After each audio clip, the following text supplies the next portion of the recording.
Welcome to the Lady Landlords podcast, where we empower women to gain financial independence through real estate investing. I'm your host, Becky Nova, founder of Lady Landlords.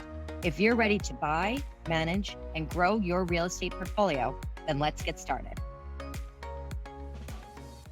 Welcome back to this week's episode of the Lady Landlords podcast. I am your host, the founder of Lady Landlords, Becky Nova, and today we are actually bringing you a member spotlight. We have one of the members of our Lady Landlords community that is actually joining us to share her story. So today we have Kayla. Kayla, how you doing today? Good. How are you? I'm good. So I am so happy to have you on because we are going to be venturing out of the United States here. Kayla is joining us from Ontario. And before this recording, we were actually talking about a bunch of the differences between investing in the US versus Canada. But Kayla has a really, really great story and has done so much for landlords and tenant advocacy throughout Ontario and Canada. So I'm really excited to share your story today. So what I would love is if you could just tell our community a little bit about who you are today.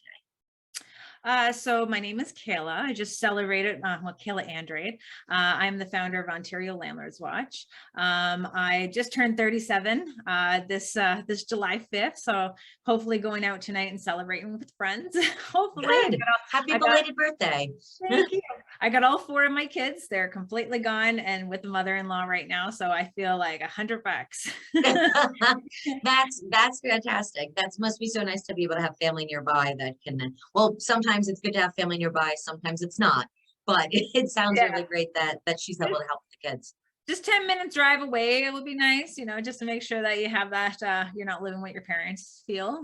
Yep. Or even different is living with your in-laws. Yeah, that would be horrible. I know I would be doing the cooking though, it's okay. Gotcha. Exactly. We each take our own roles. Well, good. Well, thank you so much. I really appreciate you joining me. First question I have for you is, how did you even end up in real estate and real estate investing at all? Well, I started off at 18. We were, my husband and I were high school sweethearts. I was pregnant at 18, had her at 19. But when we were pregnant, my husband, it comes from that family of real estate, landlords, all of them, the aunts, the uncles. I come from the family of tenants. So when my husband told us at 18 that we're buying a semi in Brantford, I'm like, we're going to buy it? Are you sure we're not renting it? And he's like, no, we're going to buy it. I'm like, are we living in it? He's like, no, we're not living in it. I'm like, a semi? A semi, yeah. So it's like a semi? It's like a house, one house divided into 2. So one half is owned by one owner, the other one is the other. So we just had like that little 3-bedroom semi that we had in Brantford. So we held on to that for quite some time, being just holding on to it, renting it out. Well, we rented an apartment in Cambridge. So we stayed there for 6 months, new baby. My husband's working his butt off and he ended up buying us another property, which is another semi in town. And that's the property that we moved into. And it was like $80,000 when we bought it. It was right behind the train tracks. And I'm like, I ain't moving into that. Behind the train tracks, are you serious? Well, I came anyway. And then we're listening, we're getting used to the noise of the train tracks, and and it was such a really rundown place. But my husband, with his jack of all trades, he was able to bring that to life and to give us a nice solid foundation for us to grow our family. And we lived there for about 4 years. And in the meantime, we started to kind of move our properties around. So we started to sell our property, the semi in Brantford, and we picked up a 5-plex, and it was owned by the bank. And we got our 5-plex, all 2-bedroom units, all individually metered for utilities, and we got it for $249,000. Wow! So that was awesome. So I got to break this down here. So it's interesting that you guys actually started with a rental first. Yeah. An investment property first, and then yet you rented.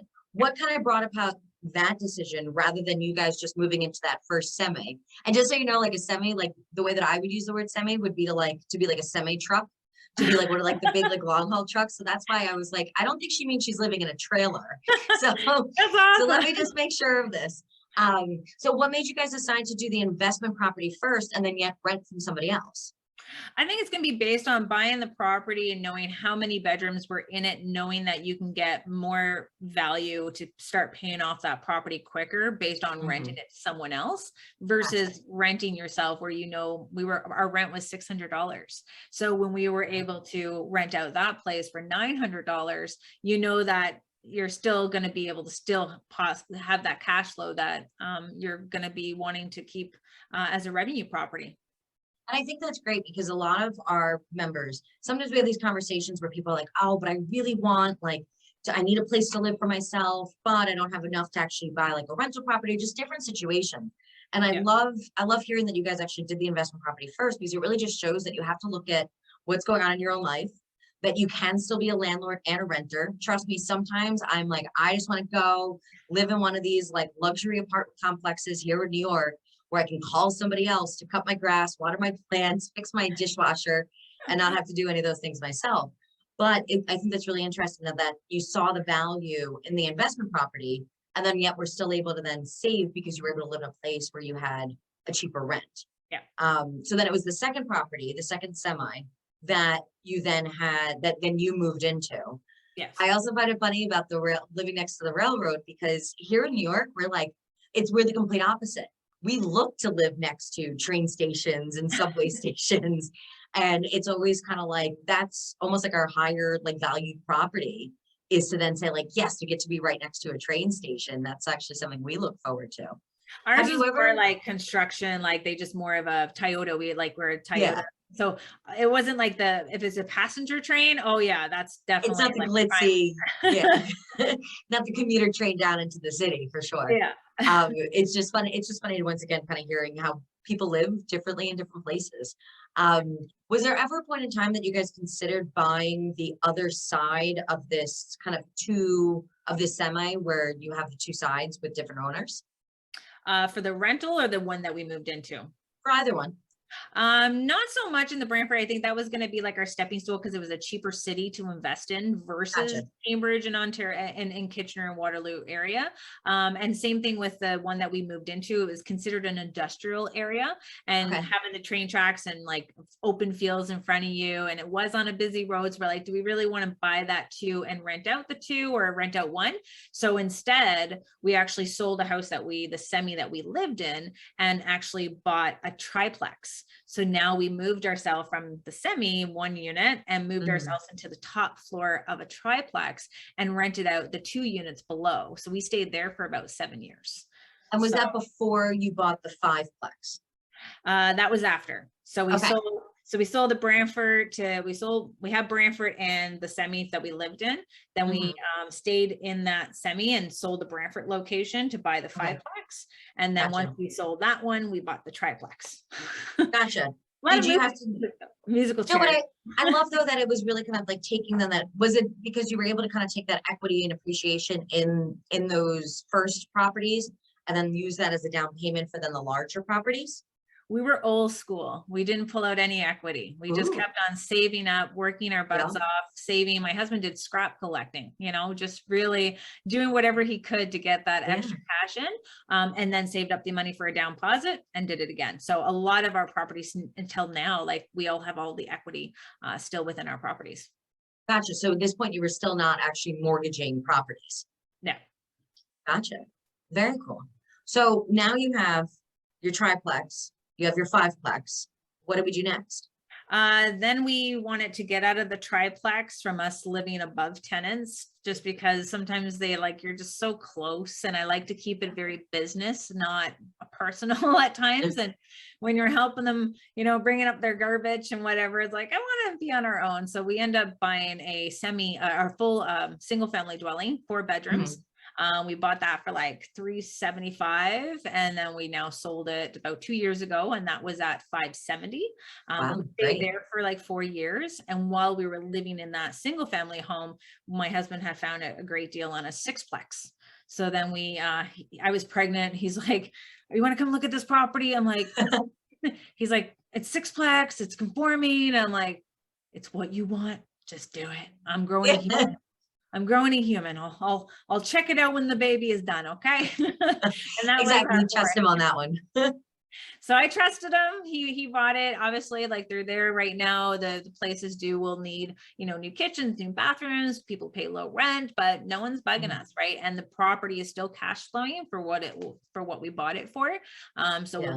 we just have our plans now. What are we gonna do? Renovate all the units, or are we gonna drop the property and completely flatten it and rebuild? We don't know. So it's always gonna have that option for us to be flexible. And sometimes that's actually really helpful to then still look at the properties that we're buying and saying like, great, this can cash flow now, but yes, we can do things in the future that would make a difference. For example, one of the quadplexes that I have, it needed some updates, but we were in a place where we inherited tenants. They were fully functioning apartments. They were happy to still be there. We were able to kind of make some deals with some people too, to be like, hey, we'll continue to leave you at a rent that's a little bit under market, and we're just not going to make those upgrades right now. Then when they moved out, that's kind of when we did that turnover and we were really able to make some changes. But it was really a great way to say, well, cash flows from day one, kind of don't have to fix something that ain't broke, right? So it sounds like that's really, you have your possibilities and your options with that sixplex.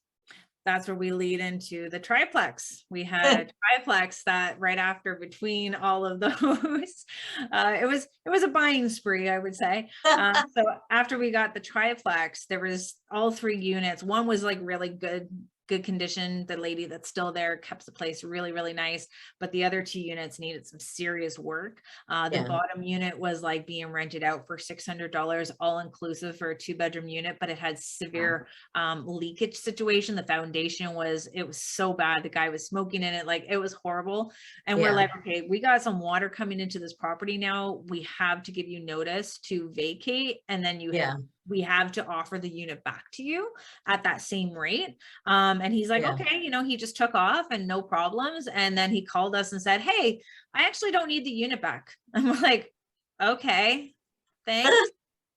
It was like, we felt like $100. So now we had like 2 units that were there that needed to be redone. And then we did that, new kitchens, new bathrooms, flooring, you name it. The place looks fantastic. And then on the other side, the basement below that other lady, that is now still like a storage area that we can now potentially turn into a bachelor or a 1-bedroom unit, which will make it a triplex. So that's now what we look for, is these type of properties that do need the renovations, but also how many other units can we either break it up to be and get multiple units versus just waiting on just the rents for 3. So there's a question that I have for you, because here in the States, when we are changing units and larger kind of like structural issues, we tend to either have to go back to like a zoning board, we have to get kind of license permits, certificate of occupancies to kind of change what that structure and that unit count is in our properties. Is that the same where you are in Canada? They do have to have like the permit and the rezoning if you're doing in the rezoning, but luckily for us, we have our province in Ontario that is now allowing these landlords to do at least 3 on a R1 zoning, so like a single family dwelling. So they're really trying to encourage the development of more units, and this is where we're trying to stretch it a little further and saying, well, can we get 4 units? They want tiny homes, they want coach houses now. So they're starting to see the problem that Canada is facing is the supply and demand. So that's why they're going to start making it a little bit easier for people to get their permits and to also get their zoning that they need in order to keep building that supply. That's really interesting, because, and I kind of want to talk a little bit about your involvement within some of these like policy changes and what you do within your community, because it's not always so easy, especially here in New York, for us to really kind of be heard by like our government saying, hey, this is the situation that's actually going on with supply and demand of housing. This would make it easier for us to be able to kind of like grow, develop those types of things. We tend to be in this very constant battle of the balance of tenants and homes and providing housing and affordable housing versus the people that are the ones providing the housing and having to do that work in those rehabs and be able to kind of build things. Do you feel like you see that same kind of push and pull in Canada? It's always going to be a push and pull because we have different parties. So we have like the Liberal Party, the Conservatives, the NDP, and the Green. But when you look at it from our standpoint, your MPP, which is provincial, or MP for federal, these people are, and councillors, they're working for you. We pay them with taxpayers' dollars. So when you need to bring a concern to them and say, listen, I'm coming to you with a concern, but I'm also going to come to you as a solution. And I remember this one councillor who told me, he said, you have power in numbers. And that is the concept where you want to get yourself together, build your community of investors, because you are providing the affordable housing. Government cannot afford to keep building, managing, maintaining, and subsidizing government housing. We need the private investors, but they create these little programs that have that fine print that is not really enticing for investors to want to work with the government. And as investors, we want to be concerned about how they're managing, because as taxpayers, that's our money. It's going to be wasted. It's like putting a Band-Aid on a bullet wound. We need to see it working, because we pay for it when we have to pay for, emergency shelters. We're paying for police. We're paying for the for hospitals, everything that's resulting into homelessness. So we want to work at it together, but they have to understand you need to listen to the people who are here to help, but instead putting more restrictions, the landlords are just getting stronger, and we're going to be communicating together and helping each other navigate through this crazy system. And it's only beneficial for all if they create that task force and bring the small landlords on board. That's interesting, because here in the States too, we pay our politicians through our taxpayer dollars, but we don't always necessarily get to be heard in the same fashion. But once again, that's always a struggle that anyone's going to kind of have.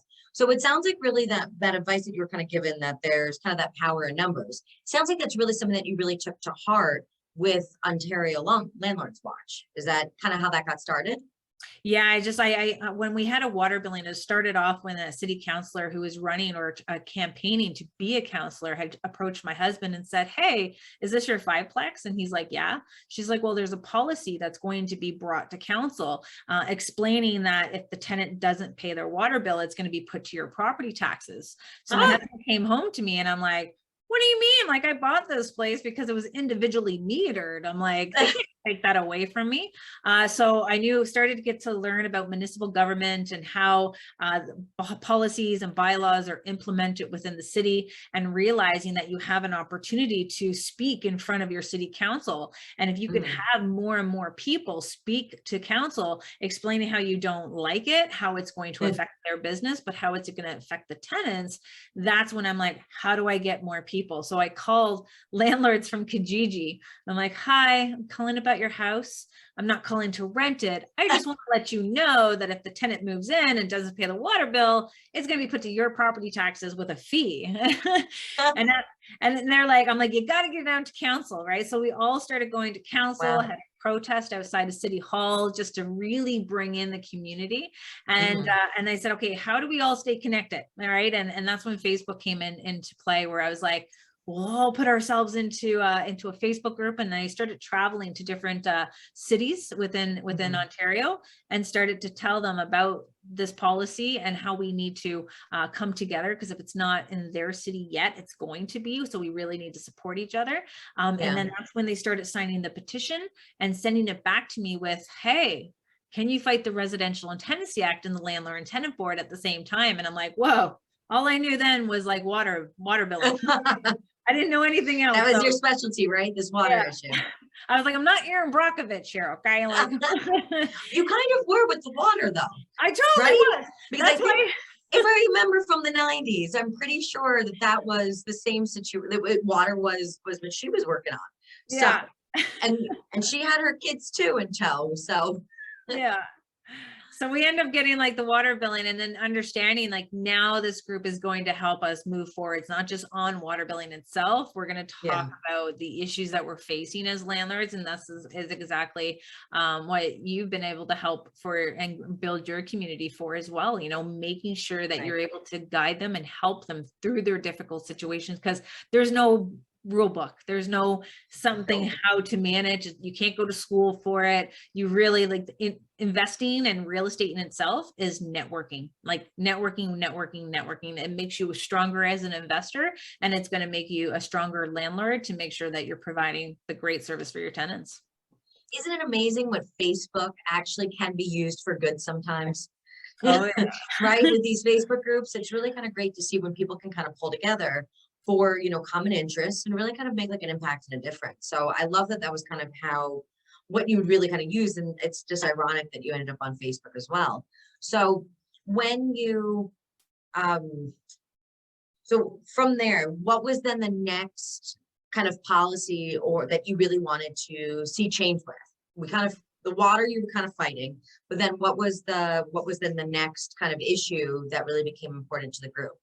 Well, we started to bring the attention to the Residential Intensive Act and, all the policies and because everything that's in the Residential Intensive Act, that's the rule book for the landlord and tenant board. So we started to work with that, communicating with our elected officials at the provincial level, having meetings with the assistant to the Minister of Housing, all of them, because they constantly change. I'm like, no wonder you guys can't get anything done because you keep changing. Is a different person. Yeah, by the time they get the handle of all the issues, and some of one of the ministers or the assistant, she said, I don't even know why government's even in the business of housing, why we're competing. She said profit shouldn't be a bad name. And exactly that's where, and then now she's out and we had another assistant in. So I just had a baby, he was 2 weeks old, and I get a call from my MPP, and she's like, hey, the assistant to the Minister of Housing is coming. Can you make it in? And I'm like, I'm coming.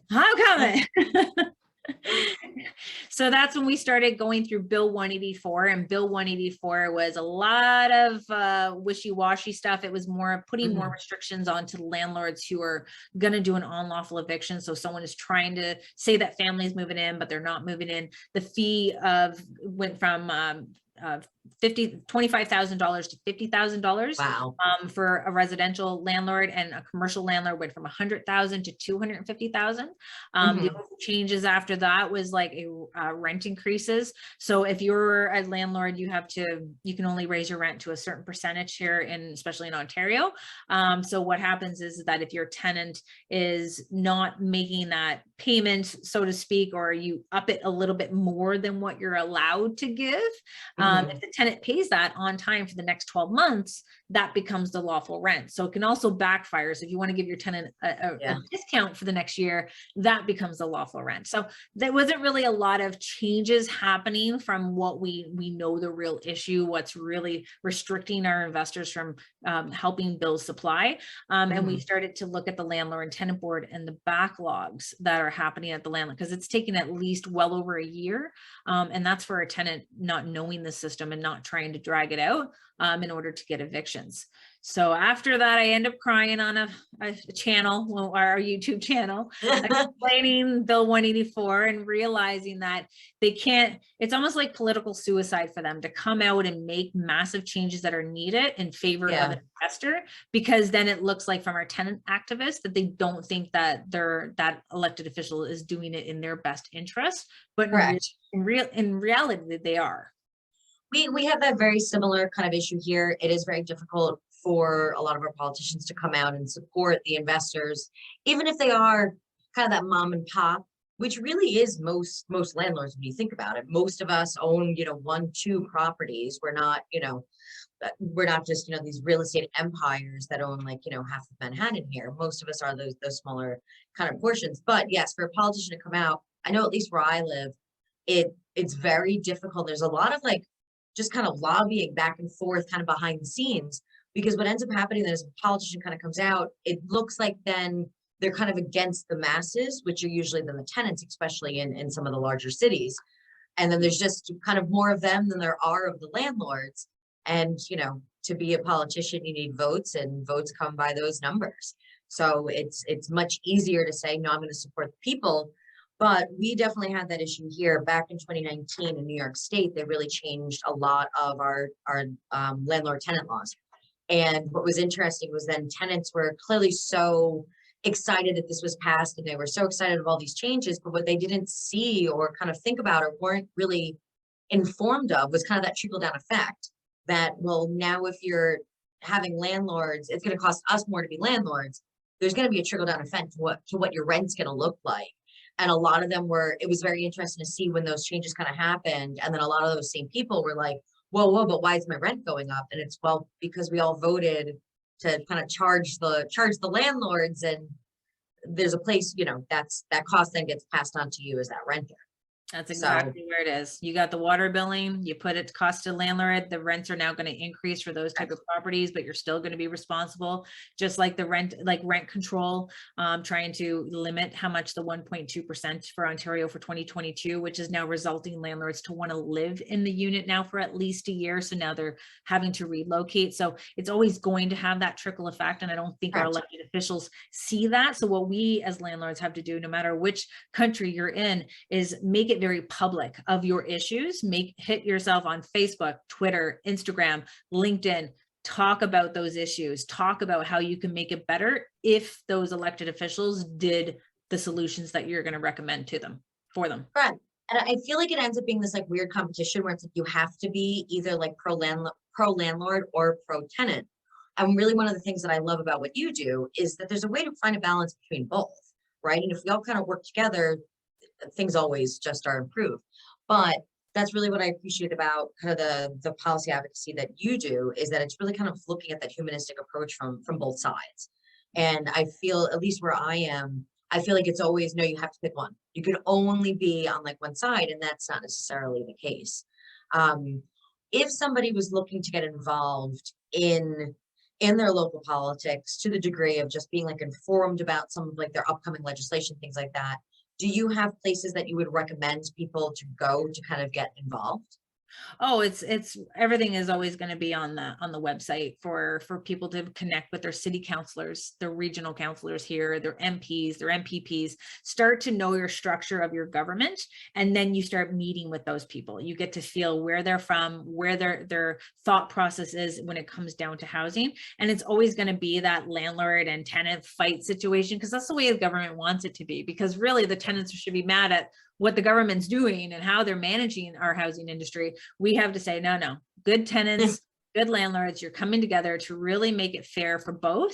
And sometimes you really just need to put proper protections in for the good tenants and for the good landlords to make sure that our bad landlords and our bad tenants are not ruining it for the rest of us. And I appreciate that you said that, because we can absolutely all acknowledge that there are bad landlords just as much as there's bad tenants, and that there are great landlords just as much as there are great tenants. So I think it is really helpful to be able to say like what policies will kind of continue to encourage great landlords and great tenants rather than the other way around, right? And they say that with kids too, right? Let's kind of avoid like punishment. Let's think about like the way that we can actually reward people. I feel like that's kind of the same in these situations as well. Well, that's why I became the ambassador to Front Lobby. That was a way for tenants who pay on time in full every month. You're building and improving their credit. For landlords who are feeling that they have to go through a very long, dragged out process to evict their tenant and not be able to garnish their wages or not be able to impact them in any way, and they constantly keep doing that to over landlord after landlord after landlord, it's going to really affect our good tenants that are out there. So that's where it's like we have to do the rent reporting in order to help other landlords choose the right type of tenant, or help them avoid dealing with a tenant who just wants to abuse the system. We have to understand everyone needs to live. Let's reward our good tenants and give our landlords the proper tools.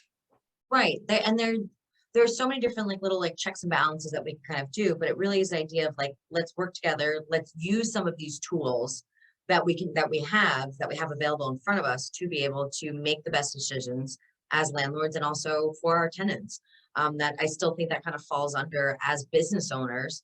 That is kind of that responsibility that we have. And then tenants also have to kind of fulfill their obligations as well. Especially lady landlords. If you guys are listening right now, invite your friends, your investor friends to this platform. Like, you have to put them in the group. You're going to be stronger and you're going to be more connected. And that having the network and having the resources with experienced investors or inexperienced always keep helping each other out. Right. We actually, here in New York, we had our local meetup yesterday. And it was just so nice. Like, so many women were able to kind of come out and like meet each other like in person. And what was so interesting was a lot of them were like, man, I felt like so alone, or felt like I was like the only person that was like in these situations. And I was like, me too. That's actually why I started the Facebook group, was because I didn't know any other women that were landlords and kind of going through these different situations. But it just kind of to show you that like every single one of us probably knows another woman that is either looking for financial freedom, that is looking to get involved in real estate investing, that is curious about how this works, and really wants to make some changes in her life, and probably feels really alone. So I think it's great to kind of plug into a lot of the platforms that are out there and really kind of participate. And I think that's what's great about what you're doing with Ontario Landlord Watch, because it is important to kind of get out there. When I bought our first duplex here in Yonkers, New York, I used to go to like the city council meetings and just kind of like listen and observe. I would go to like, we have quality of life meetings. I joined like our homeowners association. And it was a great introduction to one, other people in my situation. But that was actually where I started to meet some of the politicians, some of the policymakers. That's how I got nominated for our city's planning board. And it's really, people ask me kind of why I participate in all those things, but it's, I want to protect my investment at the end of the day. That's really what we're doing. That's exactly. I'm on the Affordable Housing Homelessness Subcommittee for the city of Cambridge. So you really get to see what are they thinking, and it's tenants are on there too. So it's a real good think tank of what we can do on a municipal level, and understanding a lot of our problems are going to be provincially or even federally. But I'm now, doing a conference here in Ontario, October 1st. I'm trying to bring all of those levels of government together, from federal, provincial, municipal, and bringing them to the stakeholders to understand that there is a better way of doing it, but you've got to bring the right players to the table in order to play the game. And that's why we have a theme. We always have our theme conferences. We had Monopoly, we had a contractor one. This year it's the Price is Right theme. So we're doing the price could be right. And it could be, it really could be, but you have to look at what that overall cost is for our landlords, what we can do to incentivize them to keep building. Can we give them any type of discount when it comes down to utilities? If their utilities are all inclusive, we have to work where you have to be protected. If the government wants, like our government, bailing out airlines, I'm like, wouldn't you want to bail out the housing, like keep people housed? Like, just saying. Well, people probably need to be in a house than on a plane, right? And you know what? And get involved in all their campaigns. It's really weird, and I hate it, where you really got to help them get promoted. You're putting your social media to work, helping the people who do support you, putting them out there. But understand that, they have just as much challenges, because I had people approach me wanting for me to run for government, and I'm like, you guys don't want me. Yeah, I just talk. and that's the part where they will silence you, because now you have a title, so now you have a code of conduct. So it's like, I'd rather be that person, that little warrior on the back end, that I'm running as a counselor or an MPP with just no pay, versus being restricted on what you can say just because it goes against the parties or it goes against what their current position, right? So never give up, and always stay very involved with who is running, who the current are. And when they see that you're a part of a bigger network, that you can tell this bigger network, hey, I think we should be supporting this, that's when they're going to start taking you seriously. I love what you're saying there, because sometimes we can be more effective in the roles that we're in. I agree with you. If then all of a sudden you're an elected official, you have people to answer to, you kind of have a loyalty to a party, you have to almost kind of like toe a line in a certain way, rather than where you are now, where you could say like yes to this, no to that. And then all of a sudden it's not like you're kicked out of office because you disagreed with the masses. But I like what you're saying about making sure that you understand kind of how people are voting and what decisions they're making with our politicians. I'm going to give a shout out to a dear friend of mine, Alana.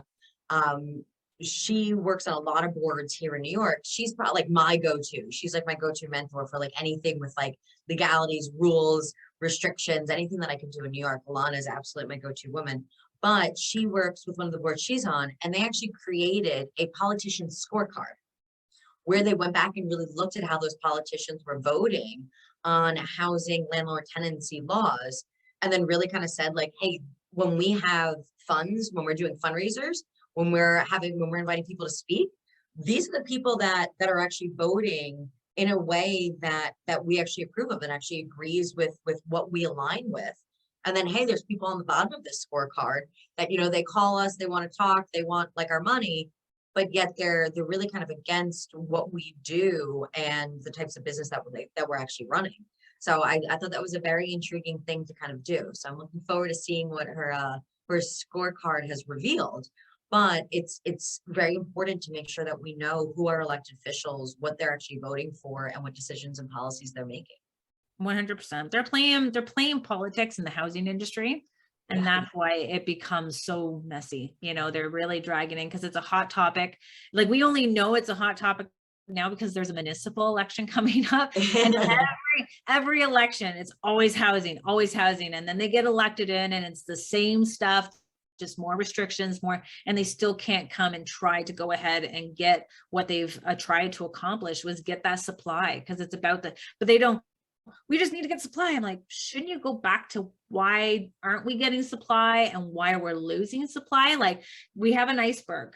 Here is the issues underneath. You got to go under. You got to see what's there, right? Yeah. So, we just have to bring that to them because we're the ones with boots on the ground. We're in the trenches. Let's get that our members vocal with their elected officials on all platforms. Right. So I encourage all of our listeners here to do something, to attend some type of event, quality of life. My personal, like, our police precincts actually do also neighborhood kind of meetings about kind of what's going on in the community. It's a great way to really get an introduction to what's going on in your town and to your local politicians. But remember that we as Lady Landlords, we are the CEOs of our business, and we have to kind of act accordingly. And it's really important to make sure, not only as landlords, with what's legally in our lease, with how we respond to tenant requests, with a lot of the different federal laws that we have to answer to here in the US, just as much as you would have to in Canada. It's really important for us to make sure that we have an understanding of what those policies are, what legislation is coming up, and to make sure to have our voices heard.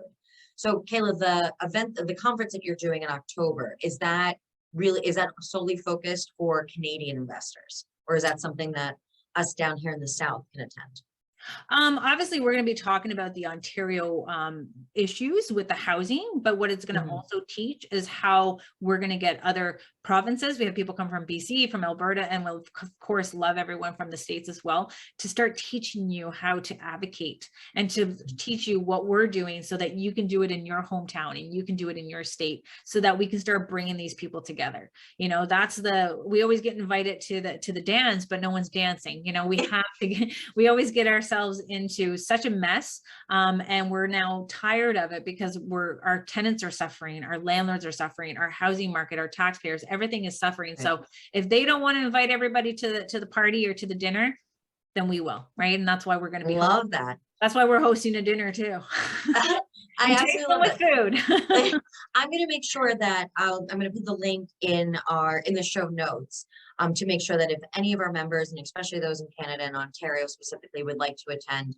I think what you're doing is absolutely fantastic. I want to make sure that we can kind of spread the word about that. So I'll make sure. So any of our listeners up in Ontario, please do make sure to go down in the show notes and attend the conference that Kayla is speaking about in October. But Kayla, thank you so much. I really appreciate you coming on today, sharing not only your personal story about really an amazing portfolio that you've been able to build in such a short time period as well, but also what you're really doing for both tenants and landlords and the legislation and how that impacts you. Becky, thank you for having Lady Landlord. It's great to see that community of powerhouses, and I know a lot of, you can tell through the messages that some of them are very stressed out in there, and you can see the rest of the members coming in and just giving that member a peace of mind. So kudos to you for creating what you've created, and to all the members there helping each other out. Thank you very much, Kayla. I appreciate your time. To all of our listeners, please do make sure to hit subscribe, whether you're watching us on YouTube or wherever you listen to podcasts. We release new episodes of the Lady Landlords podcast every single Tuesday, so don't miss next week's episode. Thanks so much, and see you next week. Thank you for listening to today's episode. If you're feeling stuck in your real estate journey, visit lady-landlords.com/roadmap to book a one-on-one workshop with me. I'll help you determine your next best strategy. Or you could subscribe to our newsletter for exclusive tips and offers. Invest with confidence. Become a Lady Landlord today.